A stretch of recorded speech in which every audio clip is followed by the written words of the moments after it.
Ladyship night here at Menangle, catching up with the Andersons, Bill and Ian Anderson. Firstly, welcome back. Thank you very much, Paul. And Ian, welcome to you. And pretty special win there in the Allied Express sprint. You would have been very, very proud of your horse, Honolua Bay. Oh, I was. I didn't think he was in the race, really. He was last, and I thought, oh, these leaders are travelling really well. But when he pulled out and just came with that huge run, it was amazing. It was just out of this world. We never expected that. But he's done really well, and, very happy with him. We won't worry about the person photobombing us because we've had too many times trying to start it. Bill answered there. It was like he wasn't in the race. He was last. The speed was good, but it wasn't ridiculous. Like it was good, solid speed. Were you worried?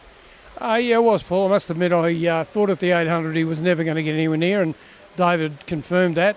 But when they were going pretty strong at the 500 and he was 3 wide, I thought, well, this is exactly Hunter Cup repeat, and he has just gone on another level. So he has indeed. We'll let Luke McCarthy photobomb us. That's okay. You've got to wave that way to the camera, Lukey, but that's all right. We are probably in a tricky spot, and we've got one of the main races coming out up. He, this time, like last 6 months, you guys must be pinching yourself a little bit with him. I think we are, but we've always believed in him. But I think that the Inter-Dominion, against our better judgment, was probably the makings of him. And I think spacing 2 or 3 weeks apart with runs, and David's now really refined. Just go through, Mick. Everyone's been doing it. Go straight through. David's refined where he wants to be in a race with him, and he just knows where he wants to be. Just on David, taking his driving to a whole nother level. If people actually sit back and have a look at his body of work over the last 6 months, it's just amazing. I think you've got to add the ladies in red experience, and David's a very, very smart driver. He doesn't knock horses around, and he knows if they're not going to win, not to do that. That's probably indirectly our instructions. We always like to win, but we want to look after horse number 1. And David is very, very clever and dedicated to looking at replays. Yeah, and knows his form. He does know his form. Now, Anne, I've left you out of it for a little bit, but I'm definitely not going to leave you out of it because you've got your little man. The swept sprint, the race before, you would have been super proud of Hurricane Harley. Oh, I really was. When he landed in the death, I thought, oh, no. But he battled away and he made a run. And it was just fantastic. And, yeah, my dreams came true. We're into the Miracle Mile. Well, that's what we're going to get to it in a sec. But he's noted as a high-speed horse. He's noted for being like Honolua. Yeah. Sit back, get out. But tonight, and albeit they went slow, I reckon they're the hardest races because you know at some stage the speed's really going to go on. Well, it is, and usually at the end of the race. And he just ran a marvellous race, and he just loves the mile. Now, this is home for him. He loves Menangle. Mile racing, that's his go. And doesn't have to lead up here. He can come from behind up here too. So I was so proud of him tonight. And I just thought to him run second, it was like him winning for me. Well, and it was probably a race when you go back and do the form. He shouldn't have probably got where he did. It should have been fence dominated with that 25-8 last quarter for him to be sitting outside of that. It was just a breathtaking run. Now, the reality, 2 horses in a Miracle Mile.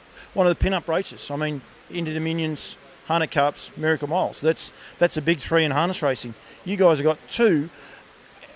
I'm going to be a bit cheeky. Probably 2 horses you would have probably thought their time may have come and gone. They're going to be both representing you guys, and they're going to do a great job for you.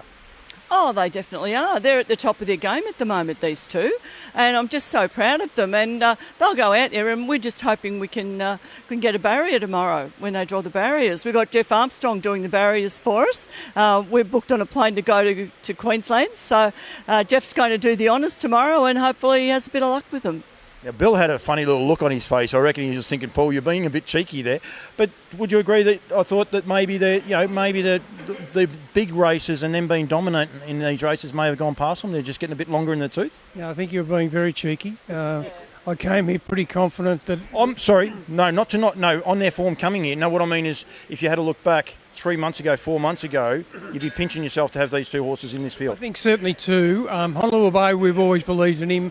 Victoria Cup, if you go through what he's done since, I think he's continued to improve. I think we shouldn't miss in this interview, Emma and Clayton have done a huge job. They are super trainers. They could potentially have 4, half the field in this Miracle Mile.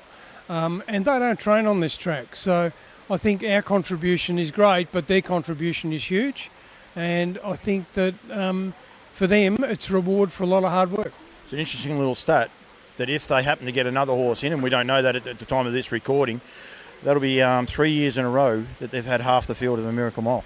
Is that right? I didn't know that stat. We're privileged to have Poster Boy about 4 or 5 years ago when he won the Chariots, and we thought, we've reached that pinnacle. We'd never been in the Hunter Cup, and Honolulu Bay's taken us there. And look, I think a lot of people, it was a mistake to go to Perth, probably more driven by me to give it a try. But to see Harley back, and they said after a week he knew he was home. He's joined at the hip with Clayton. Clayton's pretty firm with him. But when you see this horse here tonight, he is just super fit. And to sit outside in the death is a big credit to him. I reckon it was a great run. I think it was terrific. I think both your horses went enormous. That's okay. That one's not going to photobomb us. It's going to go in behind us. We're set up in the wrong spot, but that's okay. But I think they're a credit to both of you.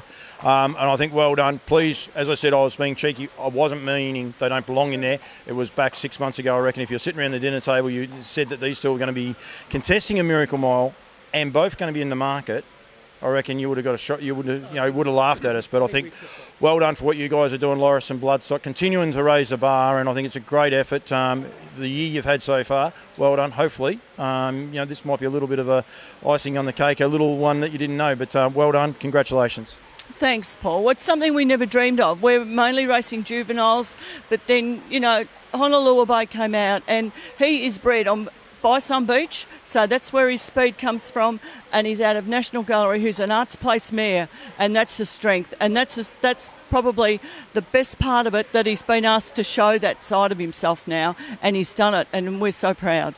You should be proud of what you guys are doing as well. So well done. Thank you for joining me. Hopefully next week I'm interviewing you after you win it. Thanks, Paul. Appreciate it. Thank you.